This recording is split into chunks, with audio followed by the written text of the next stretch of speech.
உங்க விசுவாசத்துக்கும் நம்பிக்கைக்கும் ஒரு விலை வச்சா அதோட மதிப்பு என்னவா இருக்கும்?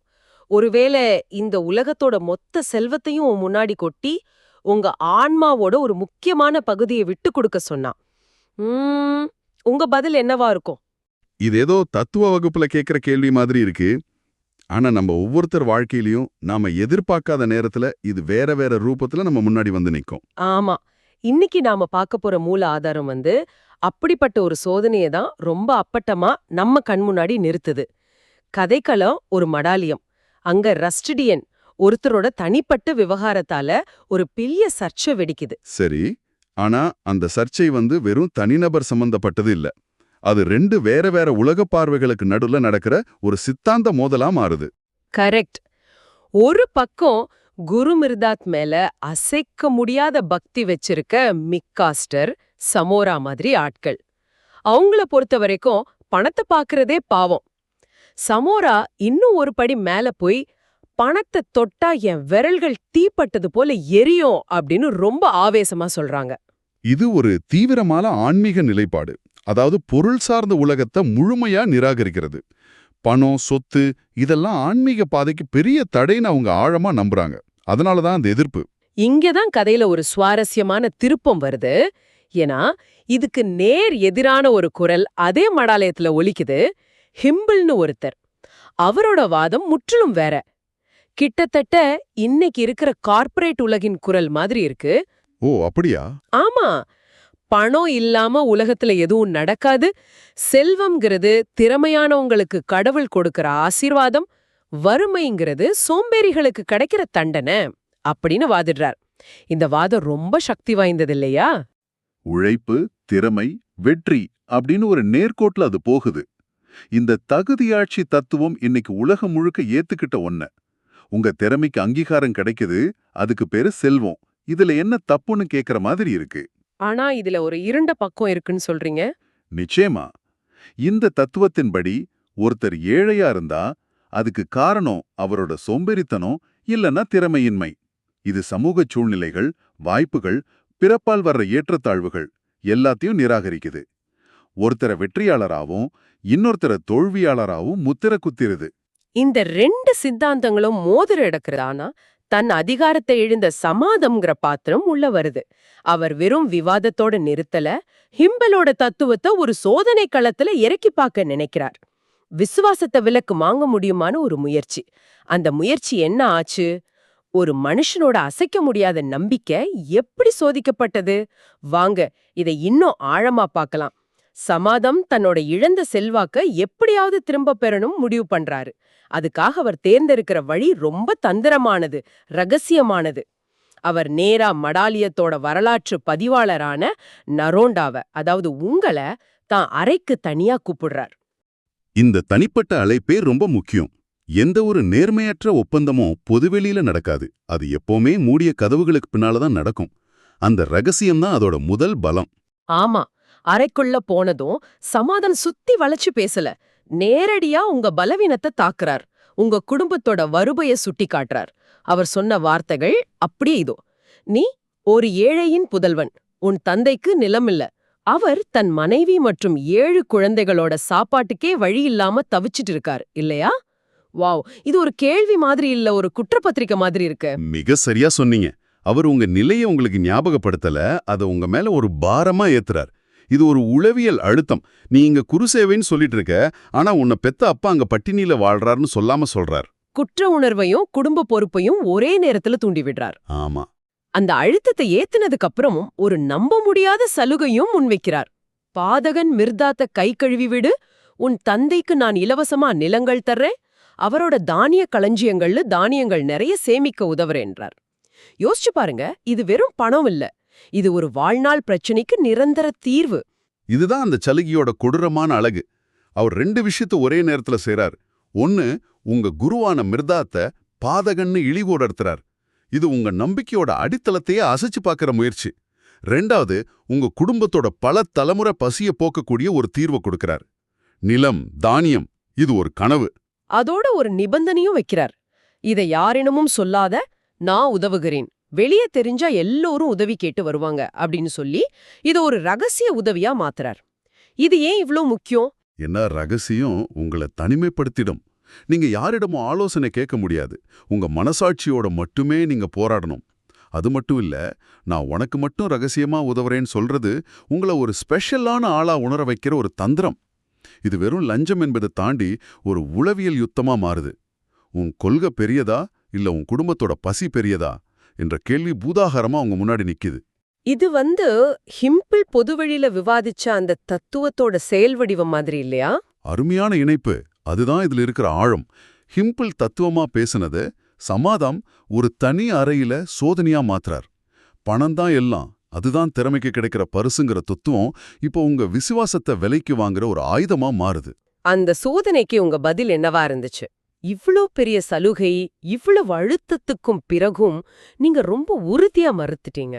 உங்க பதில் வார்த்தைக்கு வார்த்தை அப்படியே சொல்றேன், அவ்வளவு சக்தி வாய்ந்தது. சமாதம் உதவுவதை விட மிக அதிகமாக கடவுள் உதவுவார். மிர்தாத் எனது குருவும் இரட்சகரும் ஆவார்.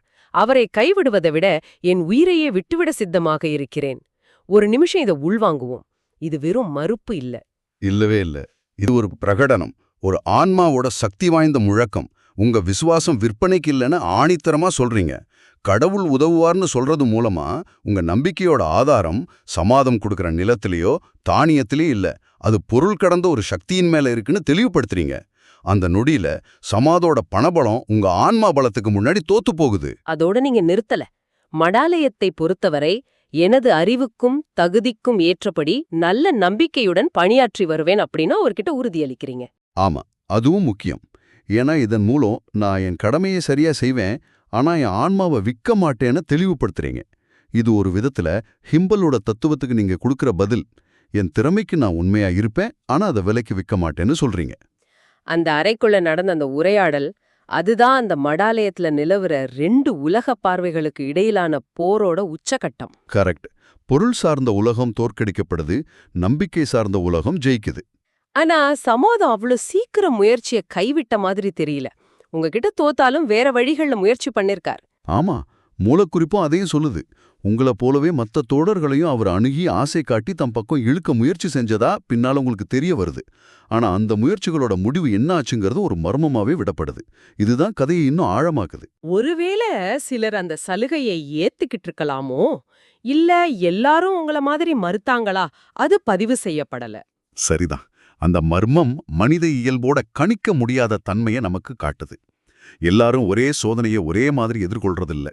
ஒரு நரண்டா இருக்கலாம், ஆனா சலுகைக்கு மயங்குற ஒருத்தரும் இருக்கலாம் இல்லையா? இந்த அத்தியாயத்தோட இறுதியில ரொம்ப முக்கியமான ஆனா சாதாரண மாதிரி தோன்ற ஒரு குறிப்பு வருது. மடாலயத்தின் கூட்டங்களில் ஹிம்பல் அடிக்கடி காணப்படவில்லை. இது ஏதோ வருகை பதிவேடு குறிப்பு மாதிரி இருக்கு. ஆனா இதுக்கு பின்னால பெரிய அர்த்தம் இருக்கிற மாதிரி தோணுது. இது ஒரு துப்பறியன் கதையில கிடைக்கிற முக்கியமான க்ளூ மாதிரி. ஹிம்பலோட சித்தாந்தத்துக்கும் சமாதத்தோட செயலுக்கும் நேரடி தொடர்பு இருக்குமோங்கிற சந்தேகத்தை இது ரொம்ப வலுவா எழுப்புது. இந்த மௌனத்தை நாம எப்படி புரிஞ்சுக்கிறது? நீங்க எப்படி பாக்குறீங்க? ஒருவேளை சமாதத்தோட இந்த திட்டத்துக்கு பின்னால ஹிம்பல் தான் மூளையா இருந்திருப்பாரோ? அது ஒரு சாத்தியம். பணம்தான் எல்லாம்ங்கிற தன் தத்துவத்தை நிரூபிக்க சமாதத்தை ஒரு கருவியா பயன்படுத்தியிருக்கலாம். நரோண்டாவோட மறுப்பு ஒரு தனிமனிதனோட தோல்வி மட்டும் இல்ல, ஹிம்பலோட சித்தாந்தத்துக்கே கிடைச்ச தோல்வி.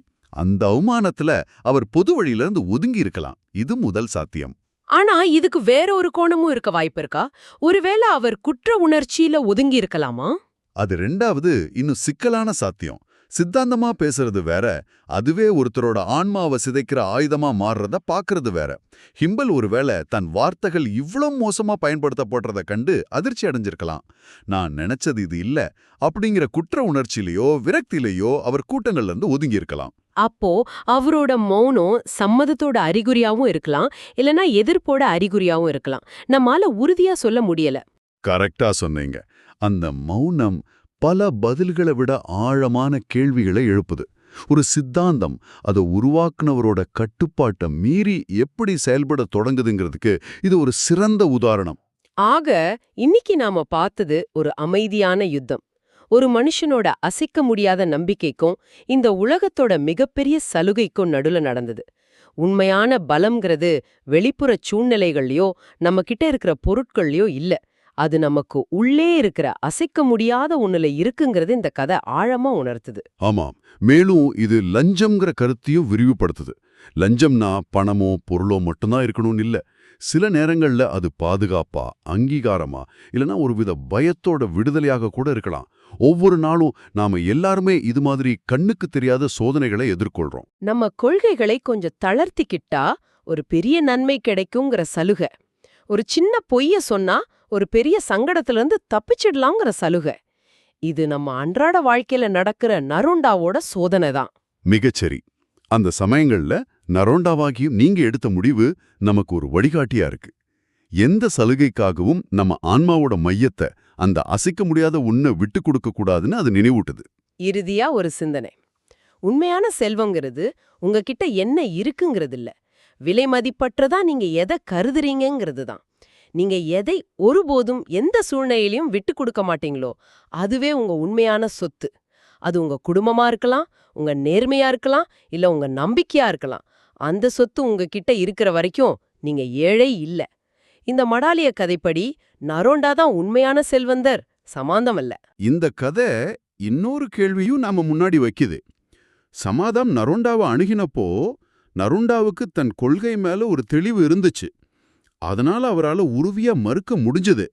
ஆனா நம்மள எத்தனை பேருக்கு நம்மளோட விலை மதிப்பற்ற அந்த ஒன்று எதுங்கிறதுல தெளிவு இருக்கு? எந்த கோட்டையை நம்ம தாண்ட மாட்டோன்னு நமக்கு தெரியுமா? ஒருவேளை இது போன்ற சோதனைகள் வரும்போது தான் நாம உண்மையிலே யாருன்னு நாமே தடவையா தெரிஞ்சுக்கிறோமோ?